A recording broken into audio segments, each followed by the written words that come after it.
Bapak Ibu Saudara yang saya kasihi dalam Tuhan, saya berharap kita semua baik-baik ya. Meskipun situasi secara global tidak menentu, tapi kita di dalam Tuhan selalu ada pengharapan. Hari ini saya akan membagikan kebenaran firman Tuhan tentang catatan untuk pasangan suami istri. Sebelum saya lanjut, saya ingin Bapak Ibu Saudara memperhatikan dengan seksama, memperhatikan dengan serius, supaya apa yang kita dengar bersama-sama kita bisa praktekkan bersama-sama dengan pasangan kita.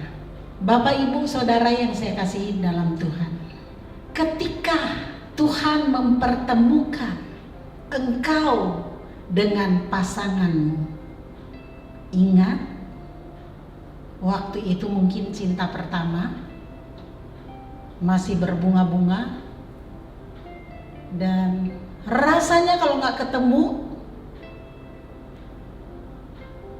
galau, atau pengen cepet-cepet ketemu, rasanya kok lama banget ya waktunya,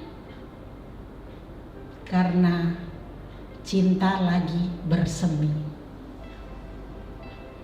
Ketika Tuhan mempertemukan engkau dengan seseorang, dengan pasanganmu, Tuhan tidak memberikan seseorang yang sempurna.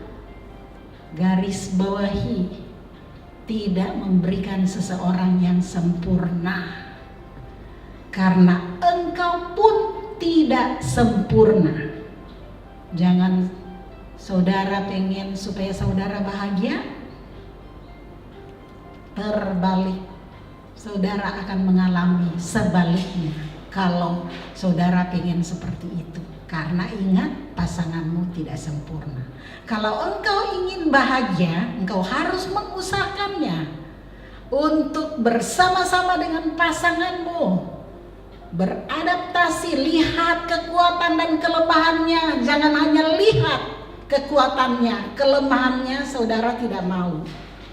Ingat, tidak sempurna dua-duanya. Berarti dua-duanya punya kelemahan, dua-duanya punya kelebihan. Kelemahan harus ditutup oleh kasih Yesus, baru saudara bisa bahagia. Kekuatannya itu yang dipupuk terus menerus. Bukan berarti harap maklum kelemahannya lalu nggak berubah. Karena Tuhan Yesus katanya nggak berubah. Ya bukan begitu. Kalau masalah kelemahan harus berubah, kita harus memilih untuk berubah.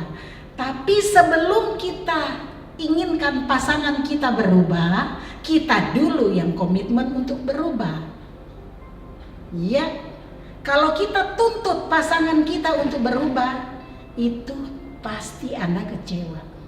Sebagaimana engkau kehendaki orang perbuat kepadamu, perbuat jugalah demikian kepadanya.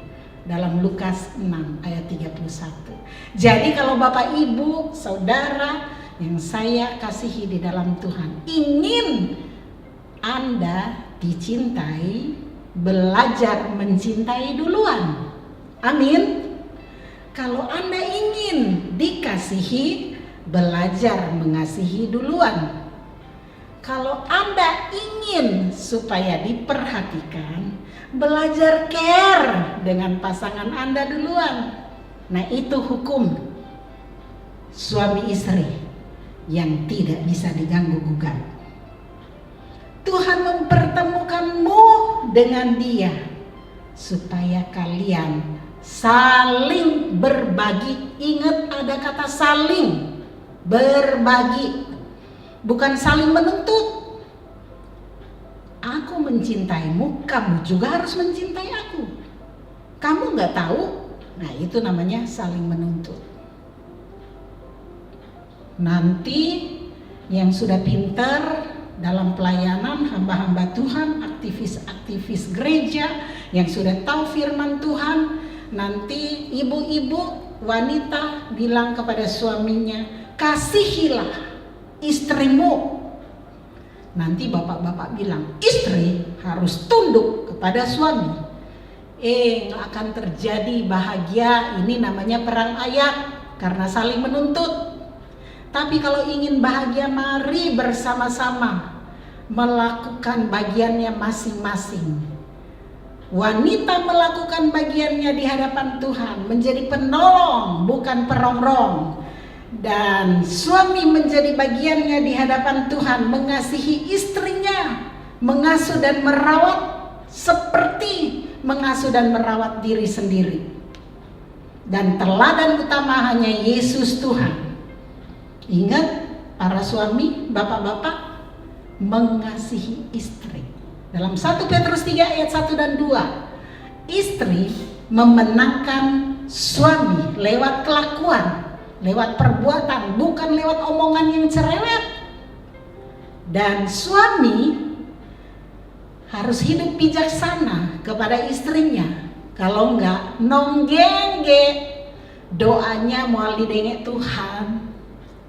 Kalau bapak-bapak, pria-pria, suami-suami enggak bijaksana kepada istri, mau jungkir balik berdoa, enggak akan didengar oleh Tuhan. Ingat. Yang berikut, saling menghargai, saling menghormati, saling mengasihi, dan saling mengampuni. Apabila pasangan bersalah, bukan saling menuntut dan menekan dan mempersalahkan. Jangan menyimpan kesalahan sampai matahari terbenam. Efesus 4 ayat 26. Ini mah udah terbenam berulang-ulang, Bu. Udah gak kehitung terbenam mataharinya dari hari ke hari, minggu demi minggu, bulan demi bulan, bahkan tahun demi tahun terbenam matahari berulang-ulang.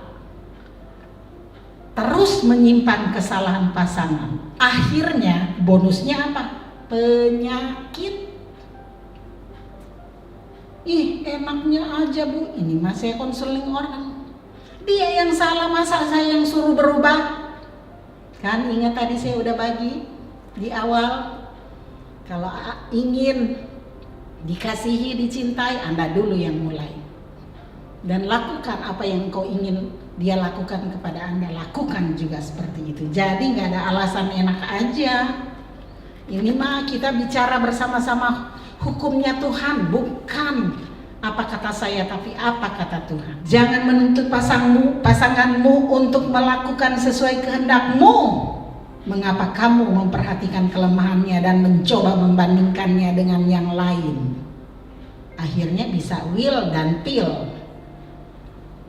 Wanita idaman lain, pria idaman lain. Apalagi sekarang katanya reunian, akhirnya ketemuannya bukan follow Jesus, follow me. Nah, itu. Ingat, jangan mengejar kesempurnaan, karena kelak engkau akan kehilangan yang terbaik yang sudah dibina dan diraih selama ini. Kalau Anda mengejar kesempurnaan. Banyak pasangan yang menyesal belakangan pada saat bercerai karena mengejar kesempurnaan, karena kerjanya menuntut. Sebetulnya kalau ingin bahagia, ingin harmonis, rumusnya gampang, sederhana. Buat pasanganmu bahagia. Kalau masing-masing berusaha seperti itu, aman, damai, dan sentosa di dunia ini. Semua keluarga pasti harmonis, karena masing-masing berlomba-lomba untuk membuat pasangannya bahagia. Kita ingin lakukan seperti itu. Jangan mengejar kesempurnaan.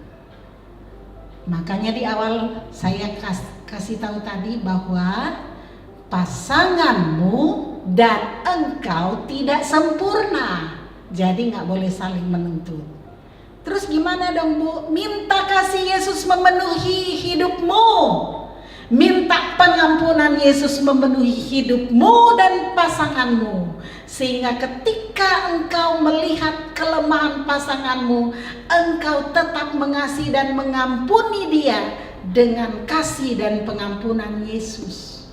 Karena suami istri, rumusnya harus ada kata saling mengasihi, saling memberi, saling melepaskan pengampunan ketika kelemahan pasangannya terus-menerus didoakan, diampuni, bukan dihukum dan dituntut. Siapa yang angkat Anda sebagai hakim terhadap pasanganmu?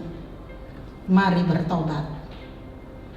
Karena yang jadi hakim antara engkau dan pasanganmu Tuhan, bukan engkau. Jadi mulai sekarang komitmen, kalau ingin keluarga yang harmonis, pasangan yang harmonis, kasihilah pasanganmu dengan tulus hati tanpa ada embel-embel, dan dengan sepenuh hati berdasarkan kasih Tuhan Yesus yang ada padamu, bukan yang gak ada padamu. Tuhan menyuruh yang ada padamu. Karena kasih Tuhan Yesus tidak pernah menuntut, tapi selalu memberi yang terbaik bagi pasangan. Yang wajib kita lakukan. Demikianlah firman Tuhan.